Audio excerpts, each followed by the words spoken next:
খুনের ৮ বছর পর গ্রেফতার মাধব মসজিদ খুনের ঘটনার মূল অভিযুক্ত গ্রেফতার খড়গ্রামে। জানা গেছে, খড়গ্রাম থানার সাদল এলাকায় 2016 সালে মাধব মসজিদ নামের এক ব্যক্তিকে গুলি করে খুনের ঘটনা ঘটে। এই ঘটনায় বেশ কয়েকজন গ্রেফতার হলেও মূল অভিযুক্ত বাসার শেখকে গ্রেফতার করতে অসফল হয় পুলিশ।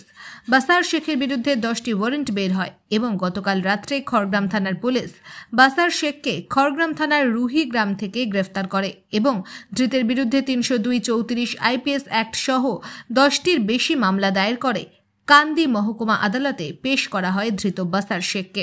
কান্দি মহকুমা আদালতে জেলা অতিরিক্ত দায়রা আদালতে পেশ করা হলে বিচারক অরিন্দম দত্ত 6 দিনের জেল হেফাজতের নির্দেশ দেন। বাসার শেখকে রাজনৈতিক চক্রান্ত করে ফাঁসানো হয়েছে বলে দাবি বাসার শেখের।